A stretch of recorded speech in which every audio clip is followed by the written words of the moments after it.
Naruto mostra muitas mortes, mais do que a média dos outros animes shonen. Apesar de personagens poderem voltar à vida, isso é raro. Não tem nenhum dragão que concede desejos para trazer seus amigos de volta à vida. A morte em Naruto anda numa linha que vai de extremamente satisfatória a terrivelmente devastadora. Hoje, vamos ver alguns dos personagens em Naruto que mereceram morrer e alguns que ainda preferíamos ter por perto. Começaremos com aqueles que mereceram morrer, já que isso traz mais satisfação pra gente.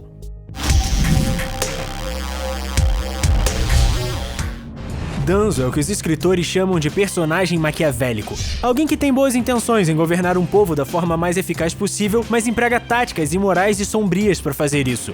Resumindo, Danzo Shimura incorpora a frase "os fins justificam os meios". Danzo preferiu fazer seus negócios por debaixo dos panos e ir pelas costas dos Hokages a fim de proteger a aldeia à sua maneira. Enquanto ele estaria envolvido em Shippuden, as decisões de Danzo afetariam a história da Vila da Folha por anos.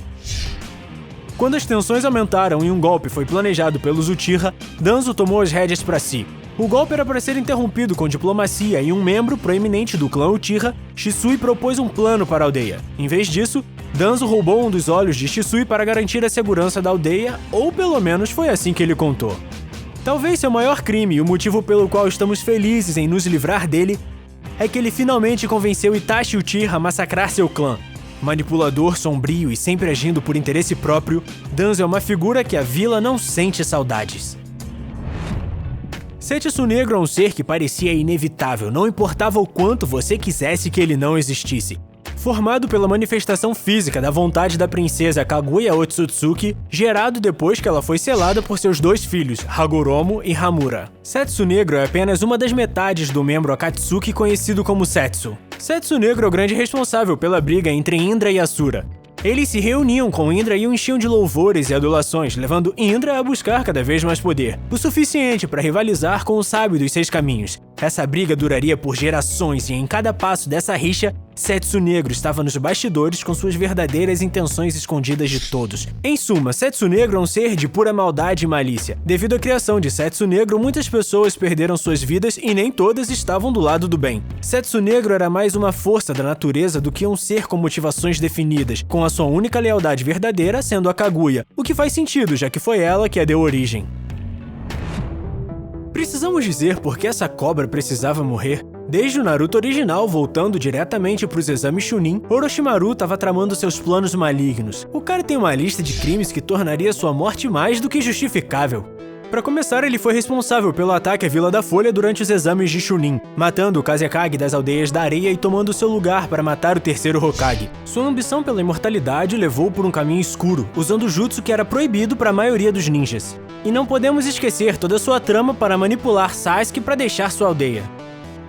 Com uma grande promessa de poder e instigando a sede de vingança de Sasuke, Orochimaru tirou Sasuke de seus amigos e de sua aldeia. Óbvio que ele pretendia tomar o corpo de Sasuke para si para estender sua própria vida.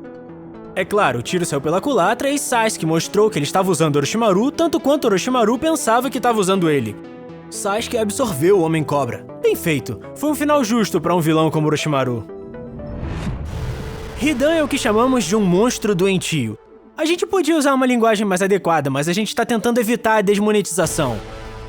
Hidan era um dos membros mais novos do Akatsuki, e era um desertor de Hyogakure. Hidan ansiava pela imortalidade e em vez de possuir corpos como Orochimaru, Hidan adorava uma divindade chamada Jashin. Isso concedeu imortalidade a Hidan, mas para manter esse dom, ele precisava fazer sacrifícios humanos. Um de seus truques mais traiçoeiros é seu ritual Jishan, que ele se liga a seu oponente e qualquer dano que ele sofra, a outra pessoa também sente. Junte isso à sua imortalidade e criamos um cenário mortal para seus oponentes. Infelizmente, Azuma foi vítima da maldição, não por ter atacado a si mesmo, mas depois de estar conectado, Hidan golpeou seus próprios órgãos vitais com sua foice. Se matar Asuma não foi o suficiente para colocar esse canalha na lista, o fato dele ter alcançado seus poderes massacrando as pessoas da sua própria aldeia devia ser o suficiente pra gente detestar esse personagem. Imortal ou não, ainda bem que ele já se foi. Pra encerrar a lista de scores que mereceram ir pra cova, temos Rasa. Um forte candidato pra pior pai da década. Rasa era pai de Gaara e o quarto Kazekage da Vila da Areia. Enquanto ele estava no comando da Vila da Areia, ele tomou algumas decisões questionáveis que poderiam fazer Danzo pensar 2 vezes. Diante da possibilidade de extinção da sua aldeia, Rasa teve que tomar uma das decisões mais difíceis que um pai poderia. Ele selou o Shukaku, a besta de uma cauda em Gaara, seu filho mais novo. A fim de tornar a sua aldeia mais sustentável, ele se concentrou quase exclusivamente no fortalecimento dos ninjas da vila, e isso significava fazer de Gaara uma arma viva para mostrar a força da Vila da Areia. Assim como Naruto, Gaara foi excluído pelos outros da aldeia. Apesar de ser filho do Kazekage, Gaara foi isolado e moldado por Hasa para não ser nada além de um vaso para a besta de uma cauda. Não sei se as razões eram boas ou não, mas Hasa tomou outras decisões ainda mais precipitadas. O que o levou à sua morte foi se juntar a Orochimaru para atacar a Vila da Folha. Agora que tiramos os canalhas do caminho, vamos focar em alguns personagens que sentimos saudade e que queríamos que ainda estivessem conosco. Para começar essa sessão, temos Minato e Kushina, os pais de Naruto. Minato foi o quarto Hokage da Vila Oculta da Folha, aquele que se sacrificou para salvar a sua aldeia da Raposa de 9 Caudas.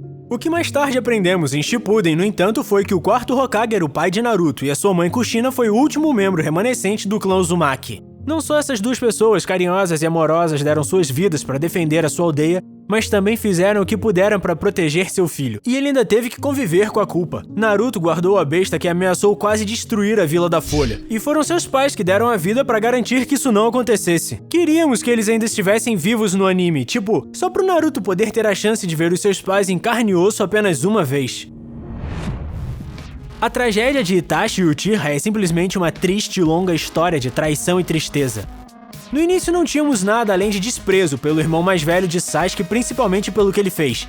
Ele massacrou todo o clã Uchiha. Isso não foi legal, cara. Sasuke, como único sobrevivente, dedicou sua vida a matar seu irmão mais velho. Mais tarde foi revelado a todos que Itachi foi obrigado a massacrar seu clã. Ele foi manipulado por Danzo para fazer isso a fim de impedir o clã Uchiha de orquestrar um golpe contra a Vila da Folha. Foi um grande erro pelo qual Itachi se arrependeu pelo resto de sua vida. Mesmo assim, Itachi queria esconder de Sasuke a verdade sobre o massacre de Uchiha. Itachi criou essa versão de si mesmo que era um assassino frio e sem amor por seu irmão. Tudo para protegê-lo da verdade. Vimos que o plano de Itachi era para que Sasuke no fim o matasse para que ele pudesse ser saudado como um herói. Itachi era um ninja talentoso que foi usado por pessoas perversas, mas era bem intencionado. Depois de Rock Lee, foi difícil encontrarmos um personagem mais cativante e adorável. Neji Hyuga era um ninja talentoso e um líder destemido que trabalhou muito para seus companheiros de equipe e sua aldeia. Embora ele parecesse frio no início, era apenas o jeito de Hyuga. Isso só mudou quando ele lutou com Naruto e pôde ver com seus olhos que poderia fazer suas próprias escolhas. Antes, os Hyugas acreditavam que não se podia mudar seu destino. Se você tivesse nascido para ser um fracassado, você seria sempre um fracasso. Apesar de sua grande habilidade e foco, Neji nasceu em um ramo menor do clã Hyuga e nunca seria o líder da família. Na Quarta Guerra Mundial Shinobi, Neji deu a sua vida para proteger Naruto. Sua morte foi brutal e desnecessária. Um aliado tão poderoso não deveria ter sido morto tão desnecessariamente, não quando ainda tinha muito para fazer. Mesmo que essa morte tenha sido trágica, foi vista como uma escolha libertadora para Neji. Ele finalmente podia ver o que realmente significava morrer para proteger alguém. Naruto realmente tem um dom para atrair inimigos que no fundo são cara bons, mas manipulados. Obito, assim como Itachi, tem uma história complicada. Pensava-se que ele tivesse morrido durante a Terceira Guerra Shinobi durante o desmoronamento, e como seu ato final tivesse passado seu Sharingan para Kakashi. Na realidade, ele foi salvo por Madara Uchiha e, para encurtar a história, foi enganado para ajudar Madara a criar um mundo ideal. A lista de pecados que Obito cometeu rivaliza com a de Itachi, começando por ele ser responsável pela Quarta Guerra Shinobi. Essa guerra tiraria a vida de muitos shinobi, incluindo Neji. No entanto, uma vez que Obito mudou de ideia, acabou se sacrificando para salvar Naruto e Sasuke contra o verdadeiro vilão, Kaguya. Obito assumiu a responsabilidade por suas ações e tentou consertar, ajudando Naruto e os outros. As ações de Obito, por mais obscuras que fossem, acabaram levando a Aliança Shinobi e a paz mundial. A cereja no bolo seria se ele pudesse estar vivo para testemunhar o seu feito.